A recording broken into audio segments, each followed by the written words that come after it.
গুমের সাথে জড়িত অনেকেই এখনো ক্ষমতার কেন্দ্রবিন্দুতে রয়েছে, যারা প্রতিনিয়ত হুমকি দিচ্ছেন ভুক্তভোগীদের, যাতে কাজে বেগ পেতে হচ্ছে গুম সংক্রান্ত কমিশনের। এমন তথ্য জানিয়ে বৃহস্পতিবার গুলশানের সংস্থার কার্যালয়ে সংবাদ সম্মেলনে বলা হয়, গুম হওয়া প্রায় 1850 ব্যক্তির মধ্যে 19 ভাগের খোঁজ মেলেনি। শাসন দীর্ঘায়িত করতে গুমকে হাতিয়ার হিসেবে ব্যবহার করে অনেককে ভারতীয় বাহিনীর হাতেও তুলে দেওয়া হয়েছিল। বিগত সরকারের আমলে নানাভাবে গুমের শিকার হয়েছেন বহু মানুষ। এর মধ্যে অনেকেই হয়েছেন হত্যার শিকার। কেউ কেউ হয়েছেন বিভিন্ন মামলার আসামি, কেউ ছাড়া পেয়েছেন নানাভাবে, আবার নিখোঁজ ছিলেন অনেকেই। আওয়ামী লীগ সরকার পতনের পর এসব গুমের আরও তথ্য সামনে আসে। অনেকেই ছাড়া পান গোপন বন্দিশালা থেকে। শুরু হয় আরও তদন্ত। সরকার গঠন করে গুম সংক্রান্ত কমিশন, যাদের কাছে এ পর্যন্ত 1850 ব্যক্তি গুমের অভিযোগ এসেছে।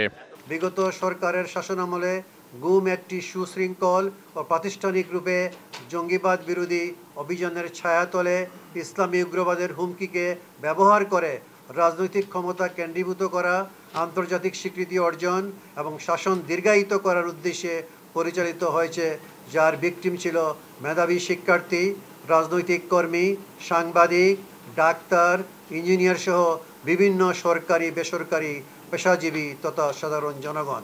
কমিশন জানায়, বিগত শাসনামল দীর্ঘায়িত করার জন্য গুমকে হাতিয়ার হিসেবে ব্যবহার করা হয়েছে।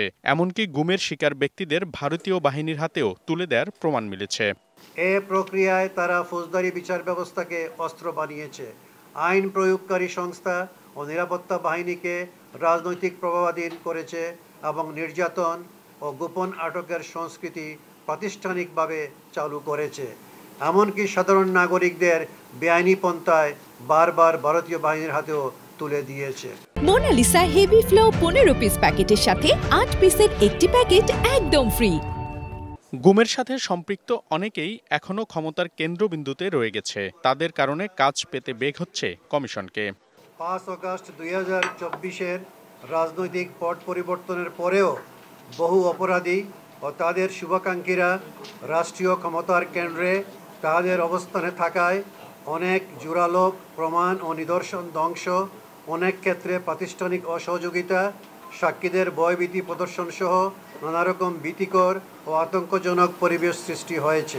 গুমের সাথে এখন পর্যন্ত সবচেয়ে বেশি জড়িত থাকার প্রমাণ মিলেছে র্যাবের বিরুদ্ধে। কমিশন বলছে, অনেক সংস্থা নিজের মতো পরিচালিত হলেও এর দায় এড়ানোর সুযোগ নেই অনেকেরই।